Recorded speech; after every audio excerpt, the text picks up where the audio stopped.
the George Shevardov Memorial Lecture in Ukrainian Studies. This year will be delivered by Rory Finn, who is an alumnus of Columbia, and his talk will be entitled "The Crimea We Don't Know." That will be at 5 p.m. out here in the atrium, so I invite you all to come for that. Today, we have a very interesting, one of my favorite events of this action-packed semester. And that's saying a lot because we have some great events. But this one is right at my alley. This is a book presentation and discussion of Viktor Domontovych's On Shaky Ground, which is a translation of the novel Birthplace. The novel is translated by Oksana Rosenblum.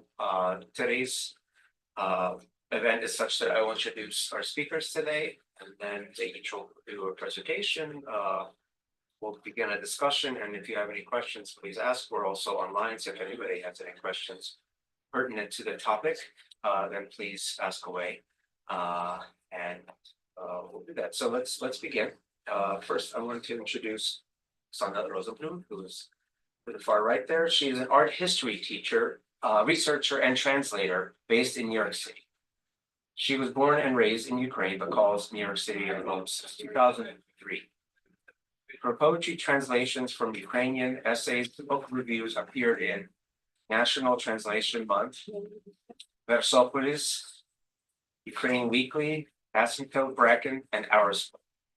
She co-edited a bilingual volume of the early poetry of Mykhailovych, an important prolific 20th century Ukrainian poet. It's a wonderful volume. And has translated Viktor Domontovych's novel On Shaky Ground. Oksana has also co-translated Demchek's novel Rock, Paper, and Grenade, which is coming out this year. Yeah. Being published by the CEU Press in March. Just around the corner. Wonderful. I just want to say that I'm very grateful to Oksana for translating this novel. Our students and I have been reading it here in Columbia for about 18 years. We're reading it in different translation that was somewhat incomplete by George Lutsky. So we're happy to have this, and when I teach this next year, I will be happy to. So thank you, Oksana, for taking on the task. Something that I had planned to do eventually, but I'm glad somebody else took it on. And we're joined also today by Professor Tamara Hundorova, who is a principal researcher at the Shaky Institute of Literature of the National Academy of Sciences of Ukraine. She is also an associate fellow at HUDI, Harvard Ukrainian Research Institute, and dean of the Ukrainian Free University in Germany. She is currently a visiting professor at Princeton University. Hundorova has authored several books, including Transitna kultura и postkolonialna trauma, Transitional Culture and Postcolonial Trauma, Lesya Ukrainka, Knihy Sibili, Lesya Ukrainka, Civil Books, Post-Civil, The Post-Chernobyl Library, Ukrainian Postmodernism of the 1990s, Knižki literatura, travesti, Franco I ne Kamienar, so Franco and the stonecutter, and the nuns, not the stonecutter. My friends know about, my students know about that, and a book on Oля Kobylanska, Femina Melancholia, Gender and Culture in Oля Kobylanska's Gender Utopia. Tamara is a Fulbright scholar as well as a recipient of the Jacek Distinguished Fellowship at HUDI, the Foreign Visitor Scholarship at Hokkaido University, the Monk School of Global Affairs Scholarship, University of Toronto, the Philip Schwartz Scholarship, and the Alexander von Humboldt Foundation Initiative, University of Yes. And back in 1999, I was a student of Tamara's at the University of Toronto a long time ago when we discussed wonderful Ukrainian literary works. I'm very excited and grateful that you're here to discuss this very important work. I'm looking forward to this discussion. So we'll begin by the reason we're here, the translation of this book, and the translator Oksana will tell us a little bit about how she came about taking on this project, some of the difficulties and joys she discovered along the way, and her thoughts on the novel, and then Tamara will offer her comments as well. Very quickly, will it be possible to purchase this book here? I don't have books the same, unfortunately, but I'm going to show them. Yes. Yeah. Please, Oksana. So first of all, thank you, big thanks. Thanks for today. So this was quite an interesting and challenging translation. I first read Domontovych back in the 90s. That's when I was published. I was really quite fascinated also with this writer. He was unlike anyone, almost unlike anyone great writer before. He was very intellectual, but had a great sense of humor. And also he was a bit of a mystery in his life.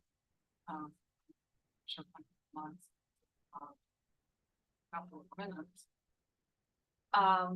But the opportunity to work on this project, the first sort of part of it in 2019, when I was asked to play an excerpt for the new books at book fair.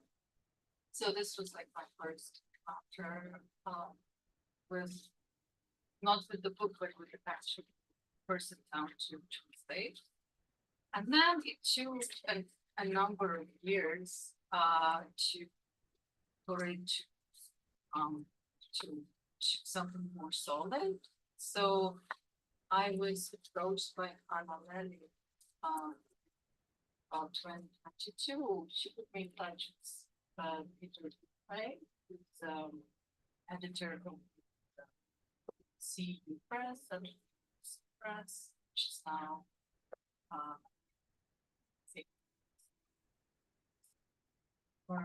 merged into Amsterdam University Press.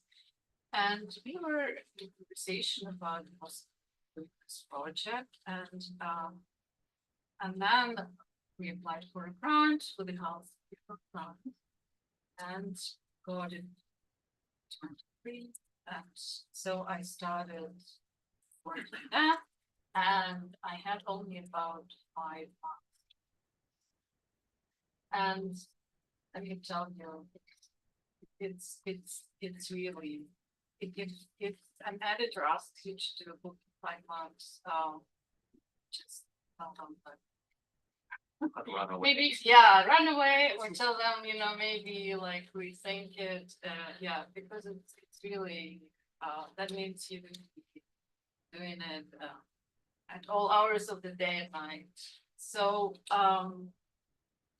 so what was interesting and challenging about this book? So it required a lot of background research because Domontovych, the scholar, different from history to archaeology, and also being like very fluent, a theory in music or psychology perception. So this book is really like a compendium of all of that. And so I had to go back and check various kinds of terminology. For example, something related to ceramics production or leather processing or colors. So just to give you, I'm kind of jumping into, but just to give you a sense of what sounds in English, just like short paragraph. So in this chapter, the main protagonist sort of daydreaming, and he ends up daydreaming a lot. He takes like any possible occasion to do that. So he's imagining Ukraine of the, like 7th century, 7th to 3rd century before common era. So when there were all these different tribes, different steps. So here is this short paragraph. Along the shore, he drove robust, broad-shouldered lads and graceful maiden slaves skilled in housework. The slaves were pillaged from scorched settlements along desolate rivers, amidst untamed depths of dense forests. On his longships, he carried bundles of fur, silvery black, smoky blue, vermilion-colored pelts destined to adorn the shoulders of Byzantine beauties, princesses, and circus acrobats. Bundles of soft, thin skins, thick, oily skins, colorful goat skins, finely curried green, red, black, and blue skins, meticulously bound with burlap and bast. So, but then what you also encounter in this book is like frequent changes in tone, and like this, something like that, you know, this very descriptive style, then gets, you know, interchanged with humor. And I wanted to read like a small fragment of that as well. Okay. So this is a discussion which happens at the Committee for the Preservation of Antiquities, and it's taking place in Katerynoslav, which is nowadays Dnipro in south of Ukraine. Okay.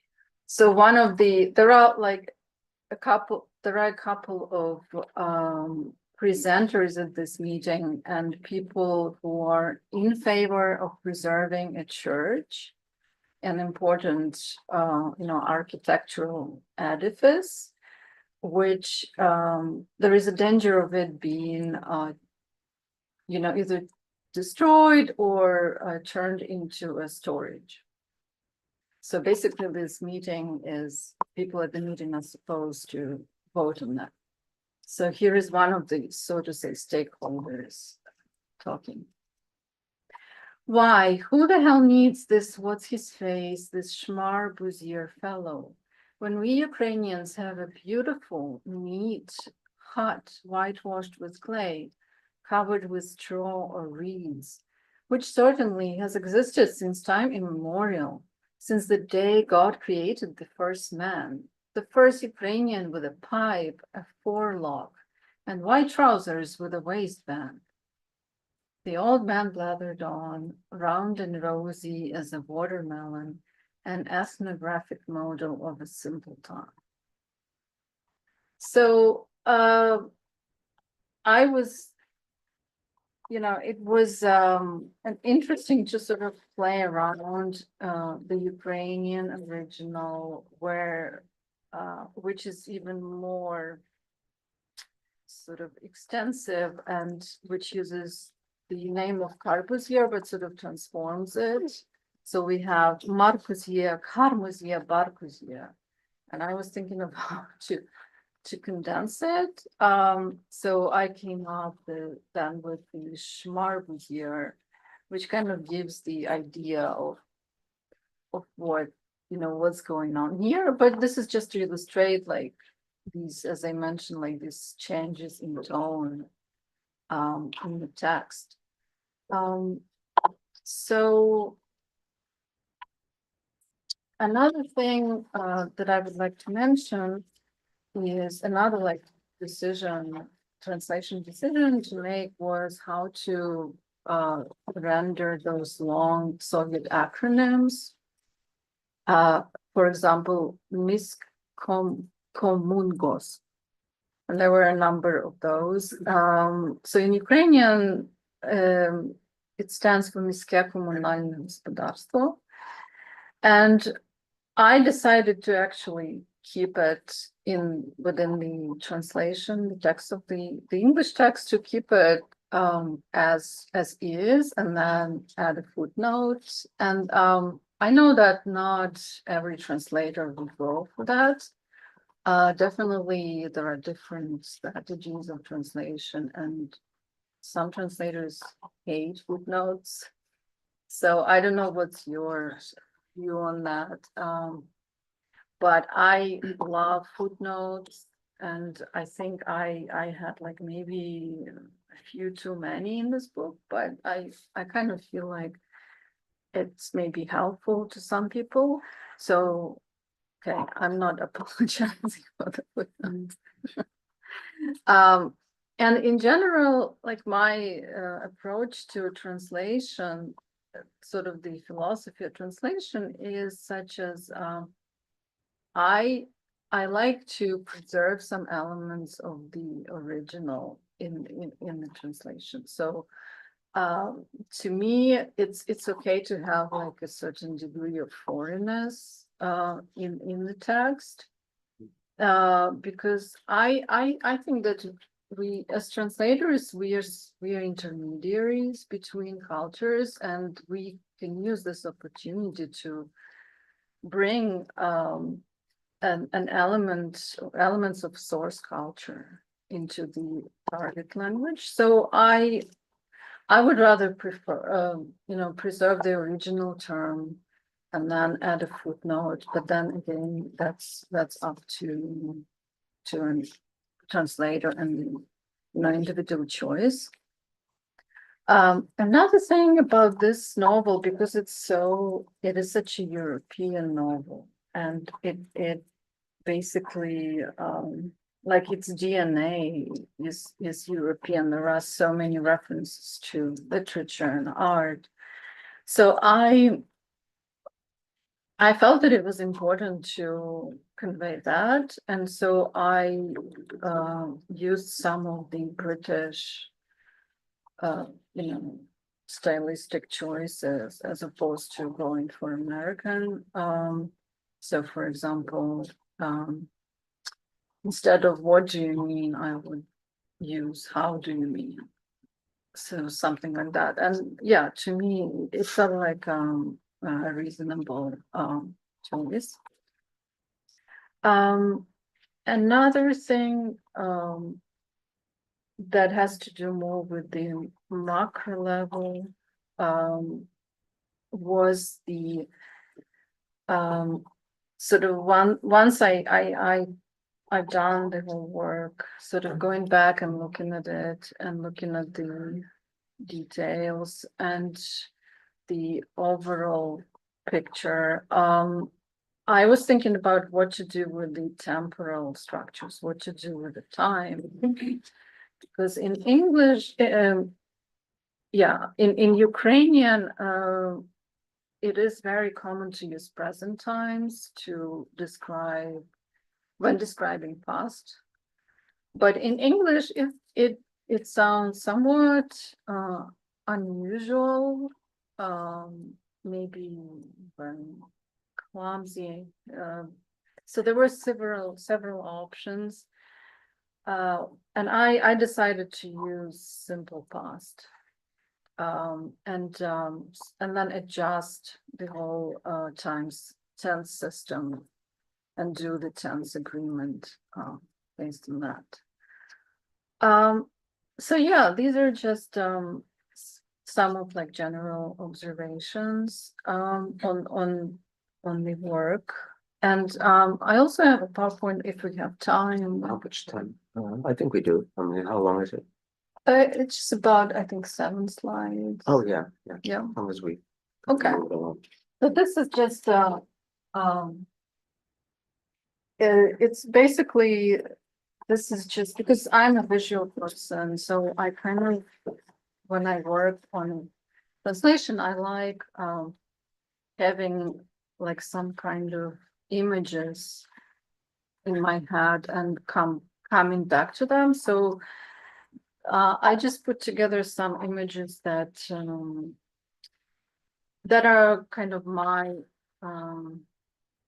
so they're not all historical images, but they are inspired by the book. And so, yeah, not these particular ones, but so I thought that I could read also a few excerpts from the translation, just to illustrate that. Okay. Okay. I took a seat in a small open-air tram car.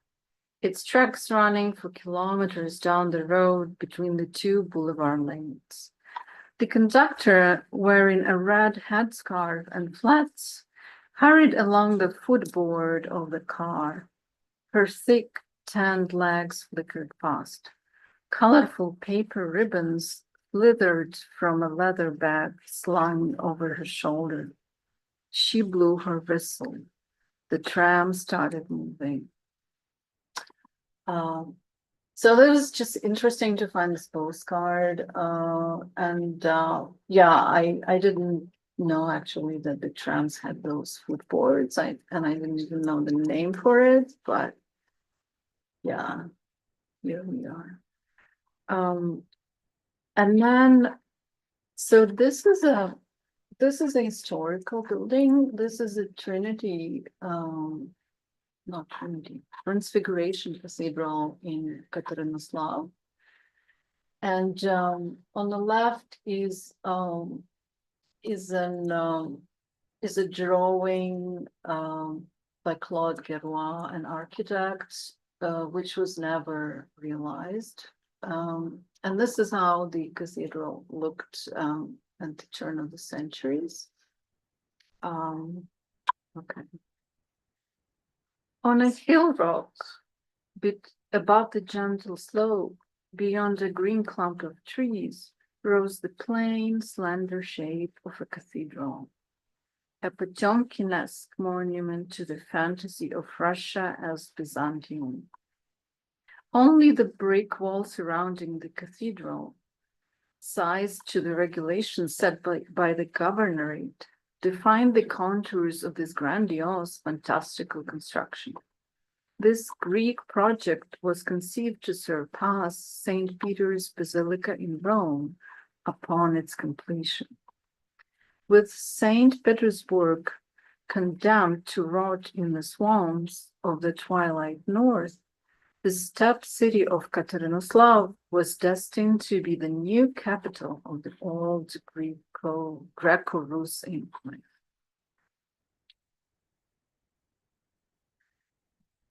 This one, and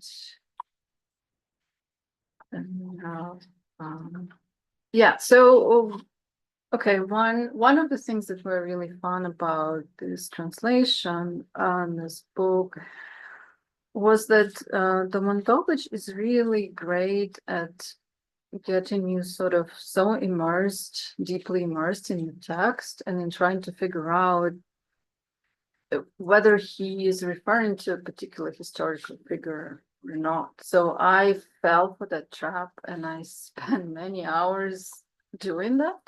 So when he refers, like references a particular painting, I would go online and research a lot and trying to see, okay, what painting could this be? And so one day I would be thinking, okay, this is Rubin. And then another day I would be thinking, no, this is Benoit or Reri or Narbut. So this one is actually, again, there is no like reference specifically to this painting, but I think it could be. One approaches Benoit's painting. A silvery light shines calmly and evenly. Droplets fall gracefully onto the surface of the pool.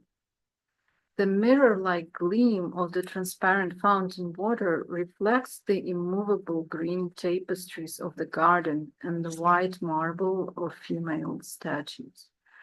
Further back, along the perspective lines of distant alleys and the broad expanse of segmented lawns, stretch rows of slender, meticulously trimmed trees. On the pale golden sand of the footpaths, leaning on a cane, in a high wig and silk kaftan, strides His Majesty Louis XIV, the Sun King.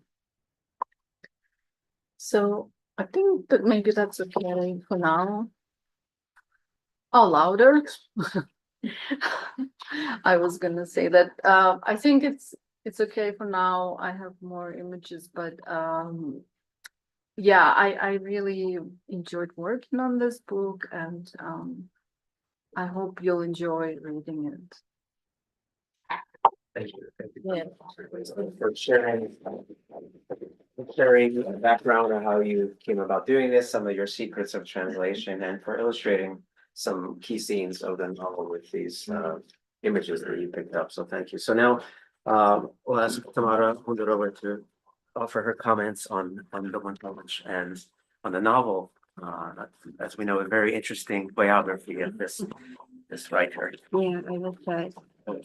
I would like to thank you for invitation and for the possibility to take part in this presentation, and thank you so much. And especially it's a pleasure to speak about Domontovych and his novel and his biography as well. And in some way, I'm very glad to be here because many years ago, I was a Fulbright scholar and affiliated with Harriman Institute. So I remember very, very well this room and this view from the window. So I am back in my life as well, in my reminiscence from the past. So I would like to speak a little bit about Viktor Petrov. Viktor Petrov is maybe the most enigmatic figure in Ukrainian literature, in all Ukrainian literature. And he was a brilliant literary scholar. He was a brilliant scholar, a brilliant ethnographer, anthropologist, historian, literary critic as well, modernist writer. I would say that maybe he's the best modernist novel in Ukrainian literature, actually were authored by Viktor V. Domontovych, because it's also very enigmatic. Sometimes it is Viktor Domontovych, but usually his pen name, one of his pen names, he has many others as well, was V. Domontovych. So, but at the same time, he was a KGB and NKVD at the time, agent, and a Wehrmacht officer during the World War II. And all of this are hypostases of one person, and it was he who is the author of this book we are talking today of. Viktor Petrov, his real name is Viktor Petrov. He was born in Katerynoslav, and now Dnipro, in southern Ukraine, to the family of priest in 1894, and died in Kiev in 1969. In the 1920s, he became a very well-known scholar. He defended his thesis. He has a doctorate degree, and his dissertation was about Ukrainian romantic authors and historian as well, Panteleimon Kulish. His dissertation, he compared Petrov to the historian novel by Walter Scott, and he described and inscribed Panteleimon Kulish in a large circle of romanticism, European romanticism. But at the same time, it is also very interesting, and it is a kind of doubling of his identity. Just simultaneously with writing this scholar book on Panteleimon Kulish, he also published, and he wrote two novels. It's a kind of a new genre, it's very interesting genre. In Ukrainian it sounds like романізовані біографії. So it's kind of novelized biography of two different and very interesting persons in Ukrainian literature, Panteleimon Kulish and Mykola Kostomarov, famous figure who belong to the Kirill-Methodian society, very famous historian as well, and at that time. So, and this novel, both of these novels were based on the real historian materials, real historian documents on the letters of Pantelimon Kulish, and his novel was, it is also very interesting. It's in Ukrainian, it sounds like Romani Kulisha. So, but it is Romani like a romance, not Romani like a genre, but it is a romance. This is about love history or flirts, I would say. Pantelimon Kulish with different women, and he has many stories, including with Marko Vovchok as well. It's absolutely fantastic, romantic, ironic, and absolutely interesting. I recommend very much. And the second novel was Alina Kostomarov. This is about a very interesting and love of Kostomarov, who married with his students, Alina, after 30 years of friendships, I would say. So it's absolutely also amazing. It's a kind of a suspicion of this love stories that happen between these two persons. Fantastic novel, I would say. This I love very much. At the same time, Petrov was very active in cultural and academic life. He became one of the person who is connected in who works with commission of historian studies or Ukrainian historian commission in 1920s. He was a part of Academy of Science, new Academy of Science of Ukraine. So actually he was absolutely very known, very active and scholars at the time. The other identity, I would say, of Viktor Petrov is his close connection to a group of Ukrainian modernist poets, so-called the classicism, I would say, who supported the idea of a high culture, and they were modernist but oriented to a kind of Parnassism and high culture, classicism or new classicism at the time, and among them was Mykola Zerov, Filipovich, Dreykhmara. And some scholars like Yuri Shevelyov, he even called Viktor Petrov as a fourth person in this circle of Ukrainian neoclassicists. When Stalin's repression began, and many Ukrainian writers fell victim to the Stalinist regime, and you know about this executed Renaissance, this term appears later, but nevertheless it covers exactly in the essence of this time. Viktor Petrov also found himself under the scrutiny of the NKVD. At this time, he was a prominent figure at the Academy of Science. And of course, you can imagine that everything was under control. And one of the reports by the NKVD agents at the time about him said that he was kind of terrified of arrest. And arrested in 1936, Viktor Petrov eventually accepted all the absurd accusation against him, that he was a member of counter-revolutionary organization, that he was a bourgeois nationalist, and eventually he agreed to become an NKVD agent, to inform about everything that happened at the Academy of Science and among his friends. His agent, he took it for himself, name was Ivanov. Very ironic in some way, and you understand that it's really ironic.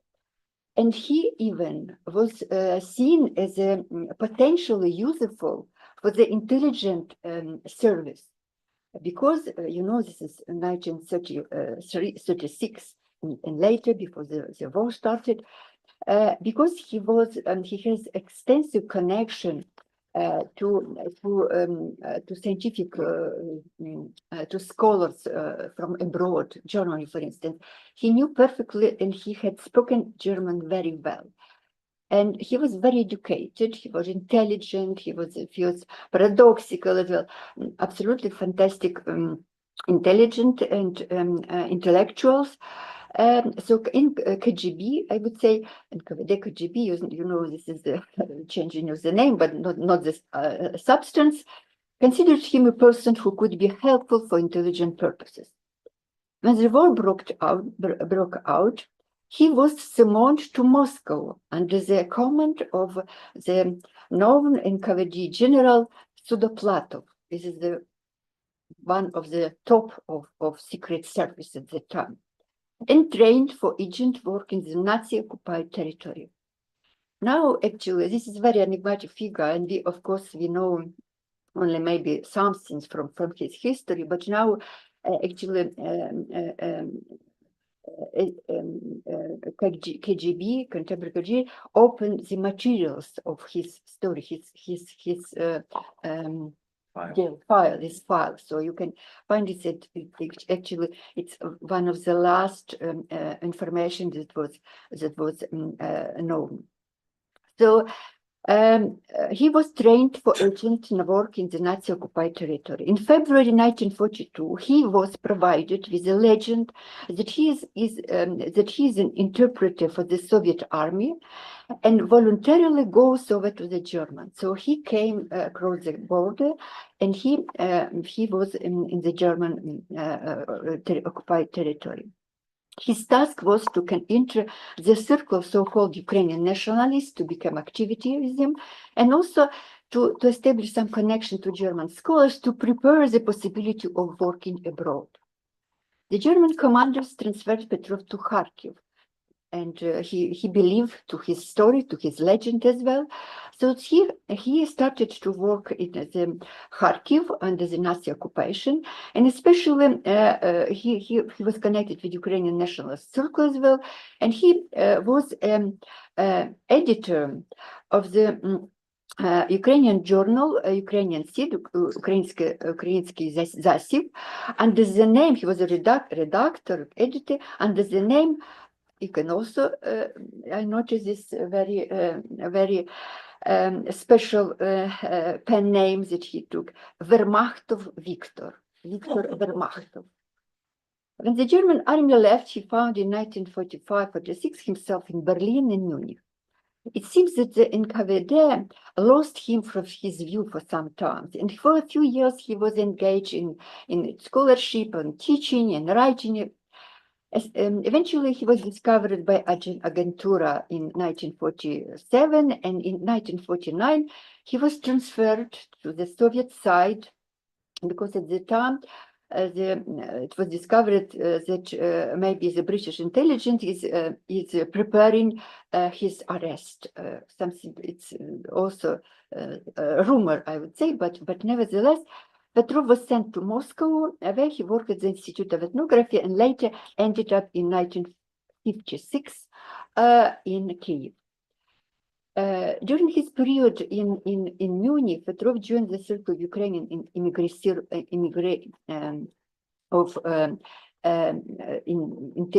intellectual and writers in Ukrainian DP camp for displaced person, and became actually one of the organizers of the cultural and artistic movement in that time. He became a very close friend of Shivalov, Yuri Kosach, Yuri Lavrinenko, and others.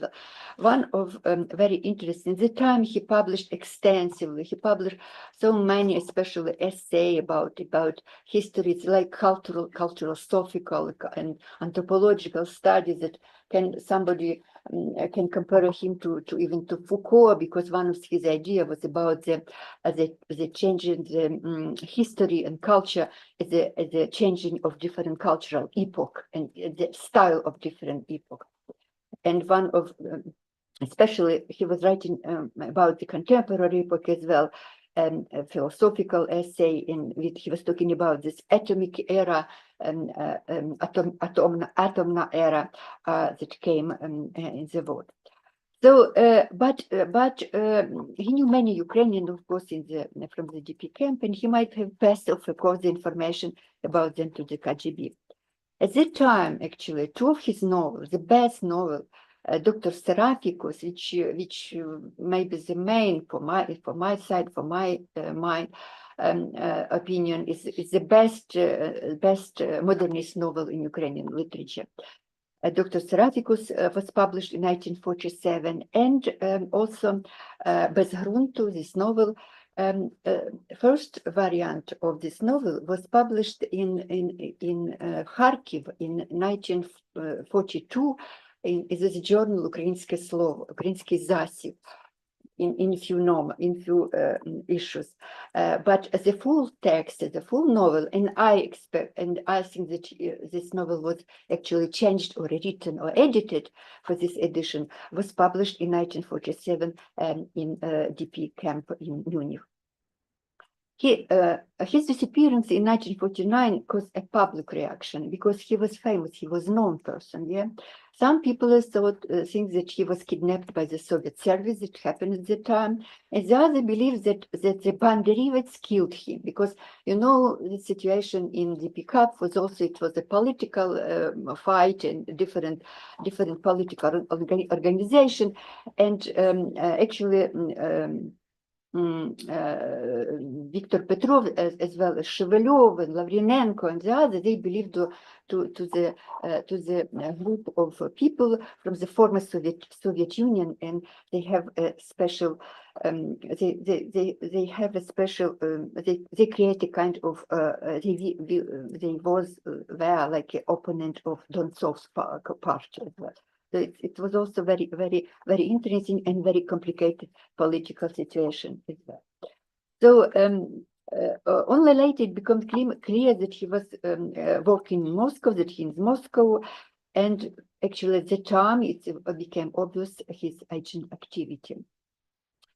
So this is only outer canvas of his almost detective story, and I expect someone this biography became a material for very interesting intellectual and biography or novel as well. But it seems to me it's worth of doing it.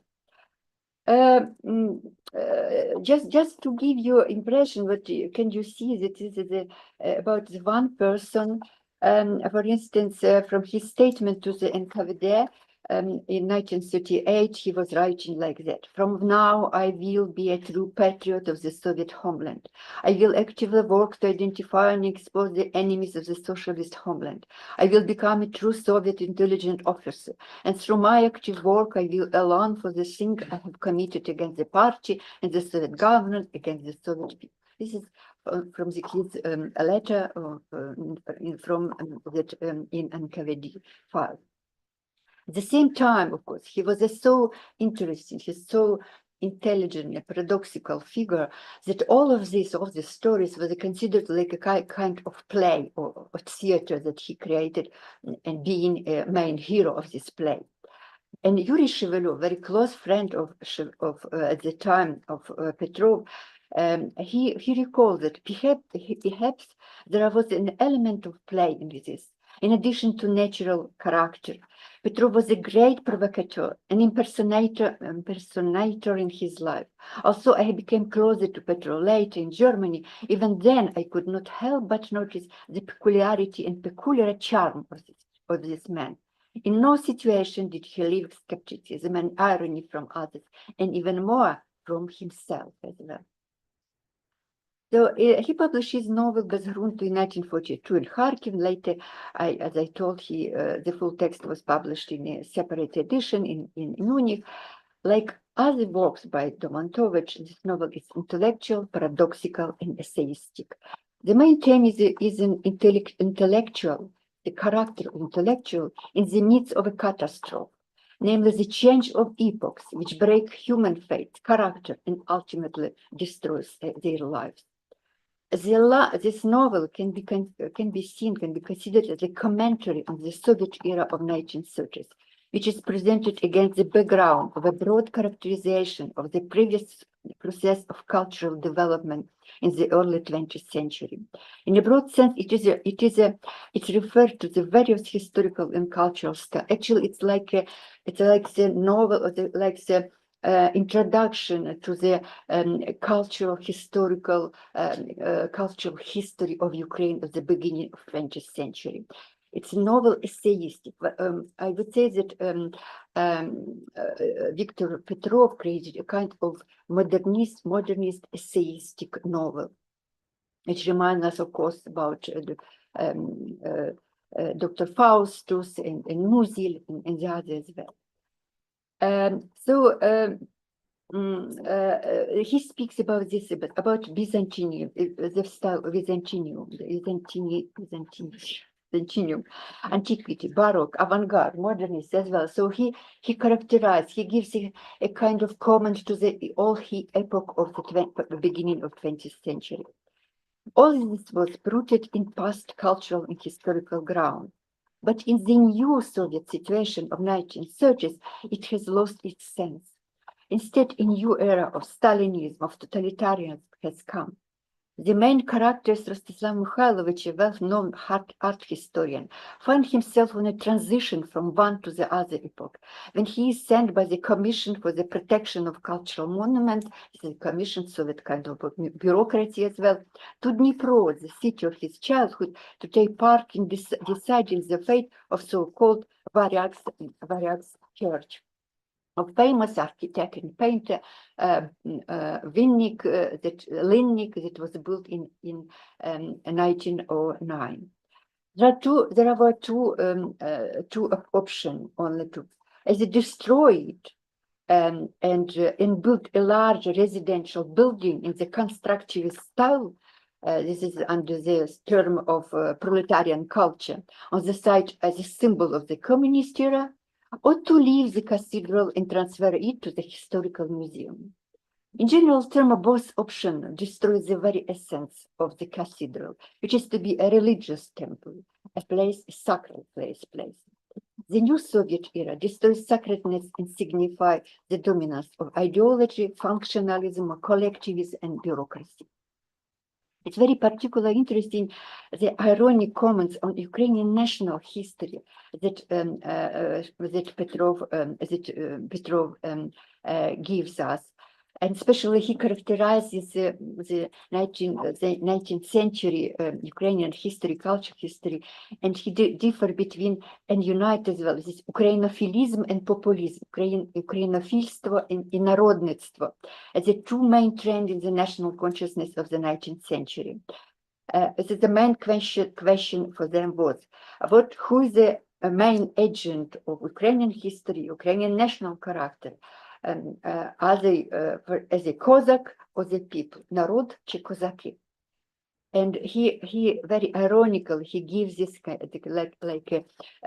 some comments on this collision. The one promoted the siege church Zaporizhian style, Kozaki, the orientation of Cossacks. The other acted, as one would say, as a guide to the tradition of the peasant country, peasant house, wood, straw, and reeds. Хати, очерет, воли, this is also association of Ukrainian. So he referred to the real person as well. Dmytro Yavornitsky, for instance, one of the characters that he represented this novel. Reflection and comments on the different styles of the 20th century in architecture and art, to my mind, serve only like a frame of the main actual Roman story. And this is a story about the meeting here in Dnipro, where Rostislav Mykhailovych meets a woman, and several days of his stay there are devoted to the flirtation with Larissa. This is a kind also discussed romance inside of Roman. Yeah, Rostislav Mykhailovych escapes from reality as if he were fleeing from the pressure of time and experiencing the true joy of the existing in the company of Larissa and her music as well. Music Szymanowski, he speaks money. Actually, it's one of beautiful interpretation of the music, how music, like in a sense of Proust, brings the remembrance of the past, for instance, and she referred to the real composer, Karol Szymanowski, to music of Karol Szymanowski. Wonderful references. Rustam Mikhailovich, who came like to be a part of this commission, actually, He doesn't show up for meeting, and in the end, he not interested in the decision, because he knew that everything that was there, that was they talking about, it is nothing, means nothing, because they all are the past. They all belong to the ground, to the essence something. And these people, and he himself may disappear very strong, very soon, as part of history and memory, and he and his life means nothing. The era of Stalinism on its way, and he knew that it will destroy him as well. That is why he never say yes or no. He avoid to speak because he knows that everything will be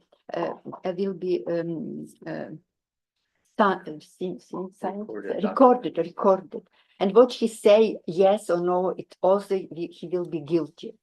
So this is, he never say yes or no. He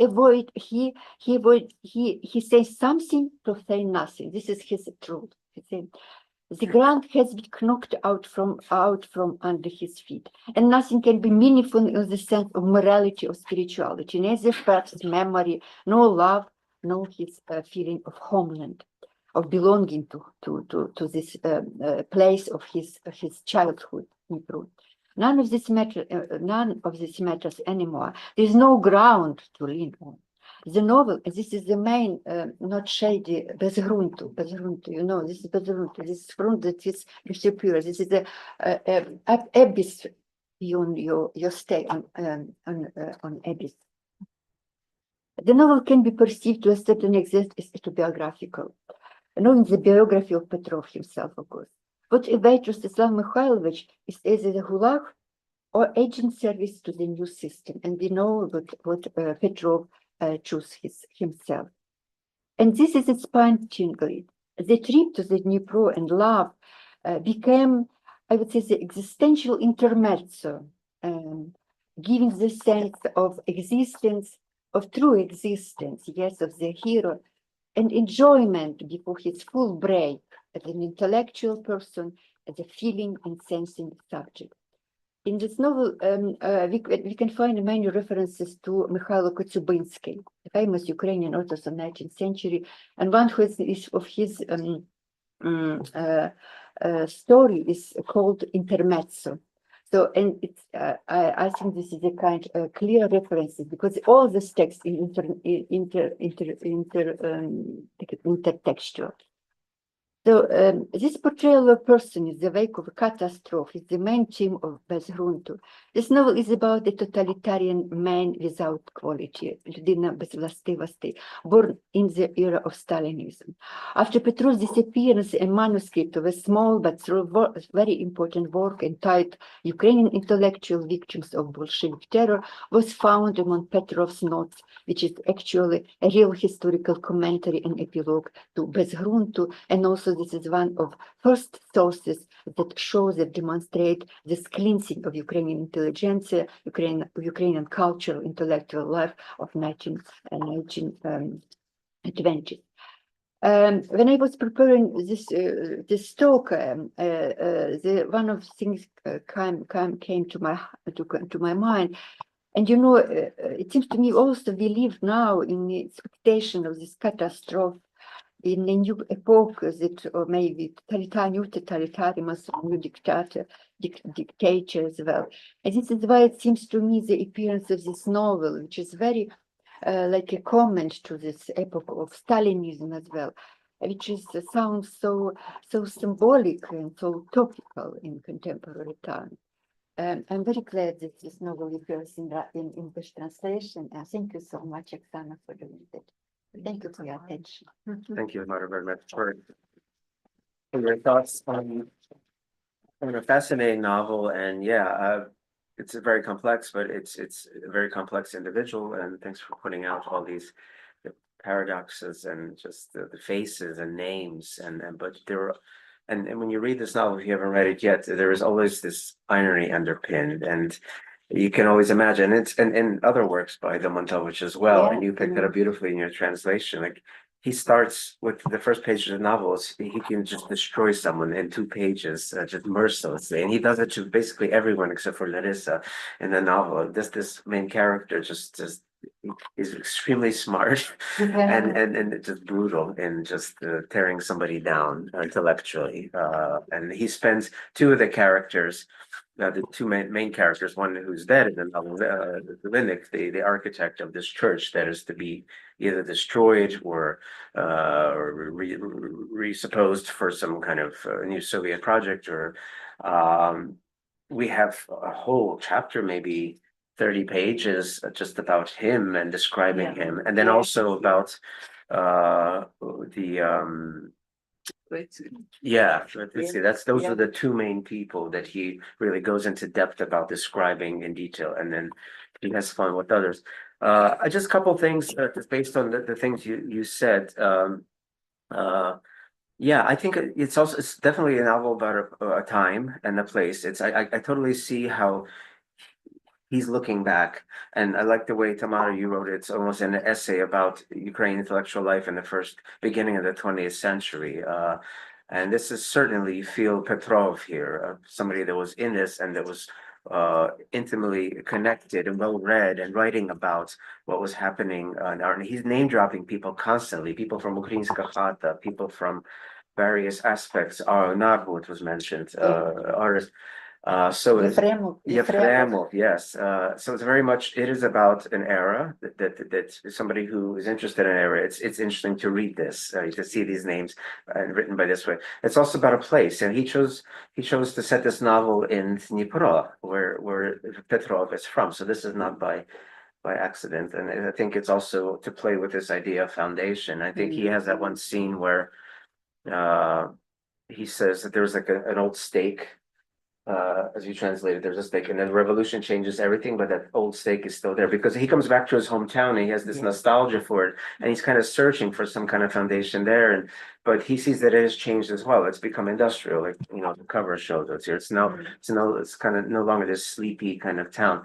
So time and place, very much so. But one thing I wanted to ask you about, the role of art, right, is very important in this novel. Does it have a sense of to preserve? Is art to preserve, or is it to ruin, right? I think he's playing with this idea of modernity and avant-garde and what's been happening in that first beginning of the 20th century in Ukrainian art and other places. I think that's a main part of the novel also. And what do you do? Is art supposed to preserve? Is it supposed to be, and museums by extension? What do you do with art of the past, right? And the museum as a place where the one character that gets written about a lot, Vetvetsky, he's collecting all these antiques in this museum, and in the end he's preserving them from ruin, right? Because it's an era of ruin, of change, of next era coming with this modern chugging along. But then in the end he is hiding in the museum too, because all these repressions are happening and all these denouncements, and he ends up just like hiding in the museum, just like the artwork he's trying to preserve. So it's really interesting how Domontovych, I think, takes the idea of art and its function in Ukraine, how it changed over these years, and artists. So maybe you can comment what you think of like how does art figure in this novel from you? And Oksana, I wanted to ask you how you chose this, because Tamara brought it up. Das Gruntu, I guess literally translated is without foundation, right? Sometimes people say without a foundation, which is one of the themes of the novel. Or then Lutsky translated as ruthless, right? We read it, not ruthless, which it could be because he's a ruthless individual, this character, but ruthless.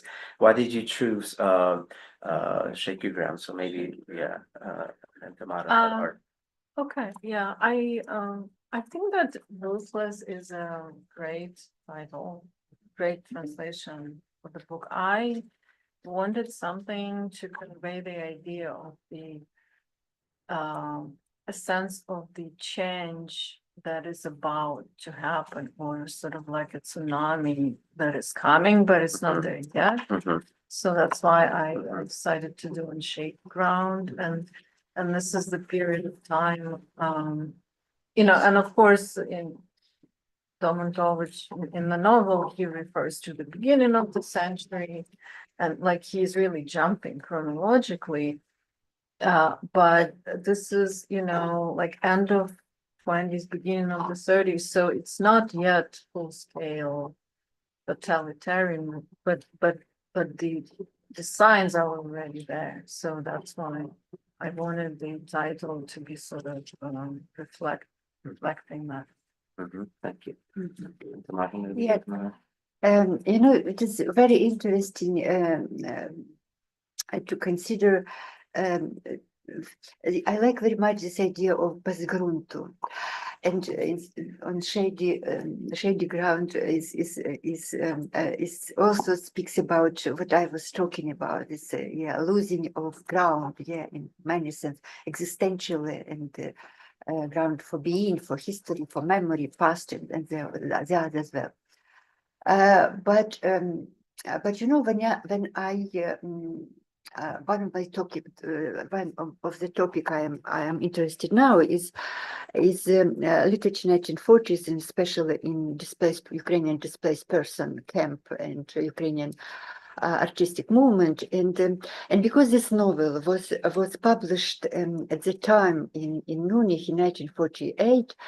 It is very interesting to compare this novel with Dr. Serafikus as well, the other novel by Domontovych, and also the philosophy and the discussion at the time about migration, about because all these people that stay in the center of Europe in Munich and this DP camp, of course, they all feel the people also without groundless, because they have no possibility to go back to their homeland, because it was the Soviet Union and they don't want to be back, to go back. So they look for the possibility to lose it and to put this ground and to find this ground and roots in other situation as well, beyond the country as well, beyond Ukraine. And at the time, there are many discussions in this DP camp, intellectual circle, and Shevelyov and Kosach and the others. Well, they were talking, and they created a kind of a new philosophy. It's a kind of very close to existential philosophy. Idea antheism, antheos, like a old legend. Figure that has a forces, as you know, when he touches this mother's land as well, and this idea of antheism became one of a very strong philosophical ideas that developed in the intellectual circle of 1940s in 1960s. 1946, 48, at that period.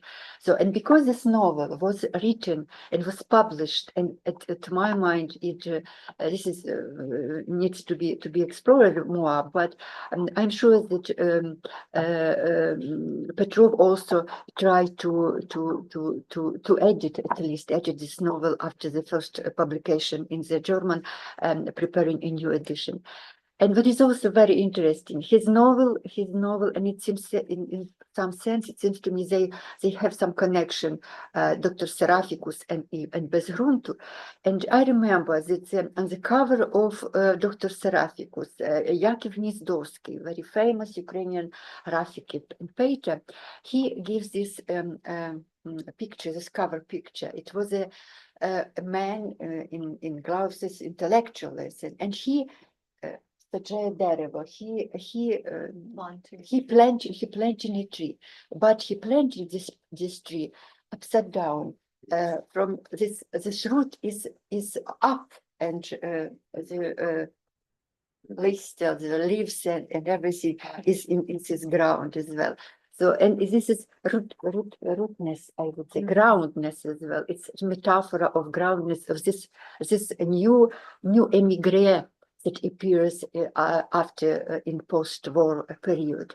So, and the novel bezgruntu received a new interpretation, not only bezgruntu in a sense of becoming a new era of Stalinism as well, but also in the sense of creating a new migration, and that became a new topic for this generation as well. So it's a kind of different interpretation of the same name.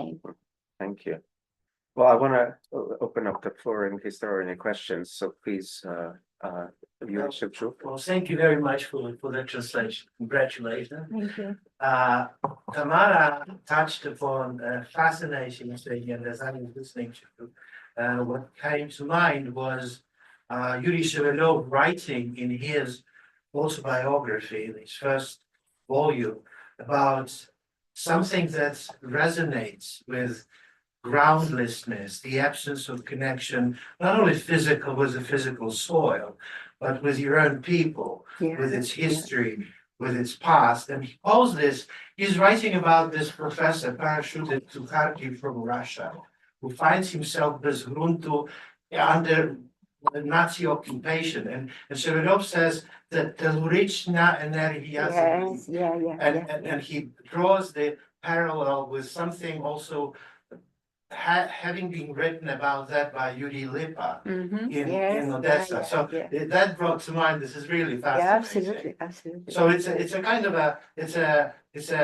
an arch theme that people finding themselves here without a ground, on shaky ground, to use your very nice rendition, and realizing the necessity to create that ground in their institutions, in the VAN, in the Shevchenko Scientific Society. I had the privilege of living for 7 years with such a person and observing how they acutely were aware of this necessity to kind of create that ground, to get rid of rootlessness in their own kind of way. So this is absolutely, it's a fantastic subject to research. Yeah, absolutely. Yeah. I agree. That's a very interesting parallel. Yeah. And I thank Tamara for talking about the second edition, how it came out later, and it's not just about the 1920s, the Stalinist era. But I do want to go back to that because that is also part of it. Just you mentioned this person that's afraid to say either yes or no because and you get the idea in this novel of looking at that period, the Stalinist period. It's really amazing how the main character he becomes this way because like he has that like the way you described it, this intermezzo, this with Larissa, this escape, where he actually has passion and love and through this music. But if I'm not correct, he never does say "I love you" in the book. He never. He talks about love as a concept, and he says, "What can we love now? What do we mean by love these days?" But he never actually says it, right? And I think we see this in Pete Mahoney a little bit. We see this in these intellectual novels of the 20s. This like how this progress and what the things are going towards, how it's taking away this kind of this humanity and this ability to connect, to make an appointment, to treat someone humanly others. So it's interesting. I think Domontovych, that's one of the things I liked about this novel because it seems to talk about that as well. Yeah, and it's actually, that's a very interesting point. And this was striking to me when I was translating because it made me think about how we live right now in this like very different but also similar situation in a way that people are afraid of commitments. And in the novel Rostyslav Mykhailovych, he's afraid to, he says I'm afraid of like being too sentimental.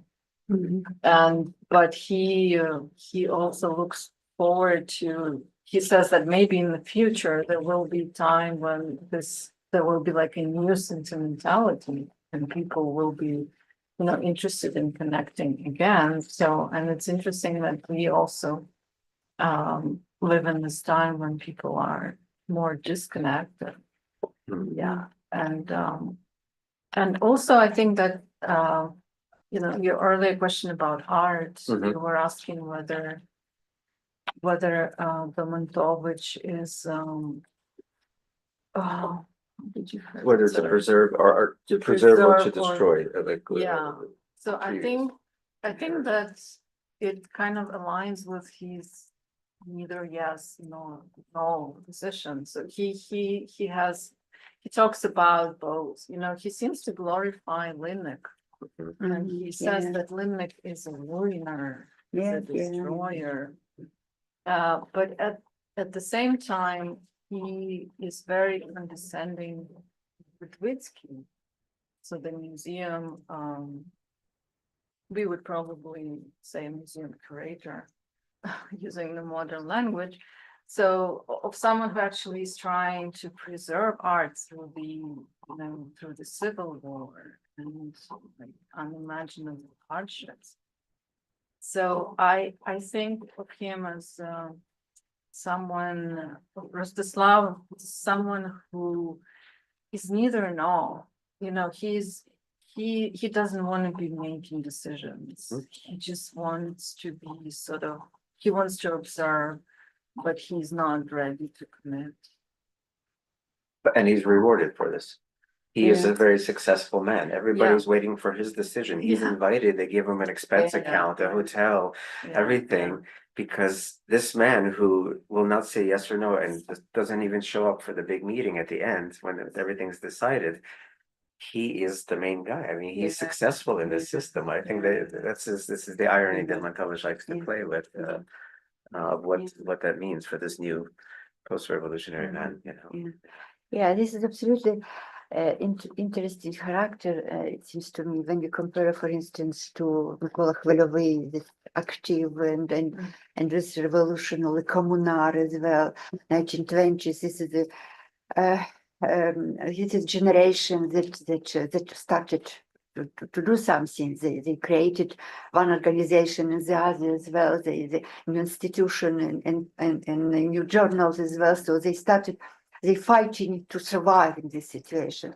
But then the epoch of 1930s, the 1930s came, and especially I guess that Domontovych was writing this novel just before the Second World War, and this is the 1930s, and he understood the character of this epoch as well.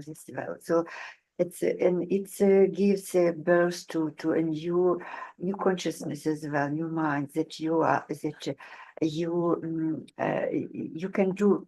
You can do nothing, and you are a lost person. You became amorphous, and in some way he is so brilliant. He is so intellectual. He's so ironic. He's like a master of this universe, but it is fiction. It's only fiction, because he knows that actually he will be destroyed just very soon, or even today. And he afraid to be himself, you know. And he does want to be responsible for something.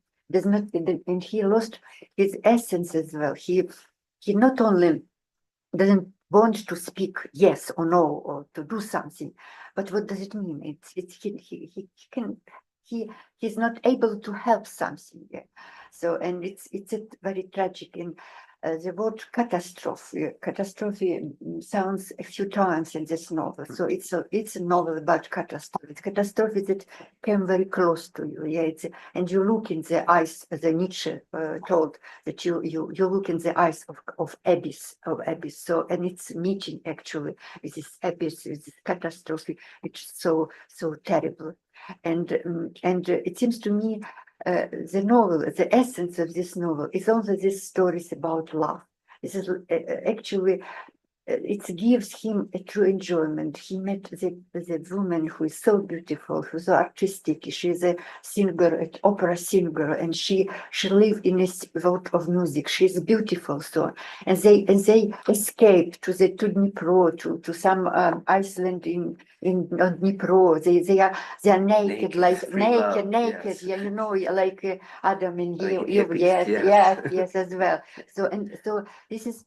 And he he also stay in a place he loves, because his native city connected with his childhood as well. So it's a true, you know, it's true existential life of being as well. So, but it is only a moment. It is only a moment. After that, and before that, and after that, especially, he will only remember. And he cannot say yes or no. Yeah, and he cannot say Larissa. And this is also maybe duality and even the character of the author himself. In some way, it seems to me this is comments on own biography of Viktor Petrov. You know, is he tried to speak about himself. So maybe this is his own perception, his own attitude inside of his mind in this situation that he feel like.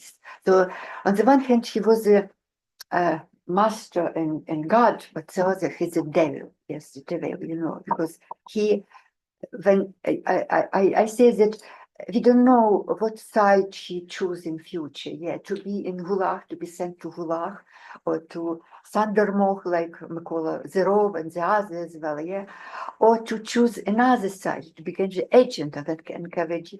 And I believe that Rostyslav Mykhailovych maybe choose the second one as well. So it's tragedy as well. Yeah, the word that dissolve, that disappears. We have time for a few more questions. Yes. So I wanted to ask a little bit about the choice you made about to change the tenses. Since in Ukrainian it is, as you said, it's normal to use the present tense to describe the past, but you decided to choose a different past in English. So I was wondering if you could speak a bit to maybe if that changes how we view the temporality since time is an issue. Yeah, that's a good question. Yeah, I think that I actually do like how this sounds in Ukrainian, you know, the present tense is used a lot. And for me, yeah, it wasn't an easy choice to make because putting it in the simple past already like put some distance between the reader and the text. So I think in Ukrainian it sounds more immediate. So it's one of those things where you sort of have to compromise. And I wonder, yeah, that's a great question actually, how if there is a way to kind of compensate for that, and how, but yeah, I think that immediacy of having it in the present is really great and makes you feel like you're in the middle of it, of what's going on. And but in English it does sound a little old-fashioned. So yeah. Thank you. Any other questions? I have a question if nobody else does. Sure. One for Tamara, you always, probably for all of you, in fact, you kept referring to Domontovych's or Petrov's hometown as Dnipro, and several times as Katerynoslav, right? What was the name of his hometown for him personally? Because Dnipro is really the latest arrival Sure. on the scene, right? It's the 21st century. Politically correct.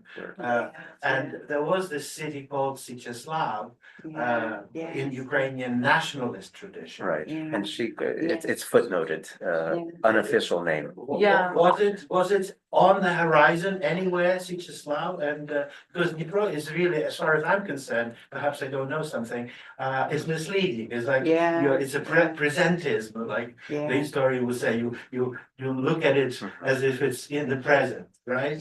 And the question for you, did you feel? How did you? I mean, my head goes off for you for the chutzpah of translating into the language that is not your mother tongue. I don't have that courage. I'm also a translator, but I translate to my mother tongue from English to Ukrainian. But on the other hand, there's very few up until now people who translate into English from Ukrainian. So It took me 20 years. something had to be done. But you personally, how did you handle this challenge, translating into English? Your commander, I not for a second doubt, but it's still, at the end of the day, it's not your mother tongue. Right. Did you feel uncomfortable about that? And how did you resolve that challenge? Yeah. Tamara, do you want to answer?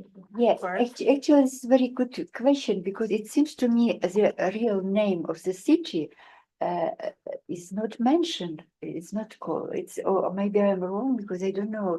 Is that he just go to his city Yeah, to his city? actually, He mentioned Dnipro, and remember. everybody of course recognizes it should be Sieczyslav or Dnipropetrovsk or Dnipro, Katerynoslav. Katerynoslav. Yeah. Dniprelstan, though, Yeah, a Dniprelstan lot, as well, yeah. Dnipro as well, but he never mentions the name, it seems to me. I am Yeah, right or I'm no? actually, I'm not Yeah, sure, because but I this is a think you very might good be question, right. you know, I Yeah. never thought about Must have it. been something common at the time. Yeah, but from the text, you recognize what the city is Yeah, speaking of, yeah, yeah. he points Of to the it. context, yeah. Interesting. Well, we have 5 minutes. We have to So, end. Roger. yeah, Go ahead. just to answer quickly, well, I mean, you're absolutely right. I look at the translation as a joint project. So I always work with an editor or sometimes even editors. So, and because, yeah, even though you know, I've been working with English for a long time, but I'm not a native speaker and I wasn't born here and didn't go to school here. So I find working with native language editors very beneficial. And so it becomes sort of like a joint project in a sense. But I still, you know, it's still very much an individual work as well. So I'm still responsible for all the choices and yeah, for finalizing the text. So I think that in my opinion, you know, the future of translation is gonna move more into the collaborative projects. Thank you. Well, if there's no more questions, so we'll wrap up. I want to thank Oksana and Tamara for visiting us here at Harriman Thank and you for- discussing this very interesting work. Thank you. Together, Tamara. thank Thank you. you all for coming.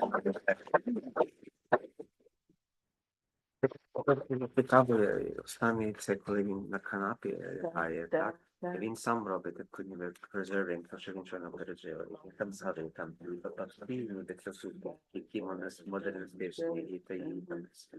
Дуже цікаво. Він цей роман одним реченням, він так собі бачив. Дякую дуже.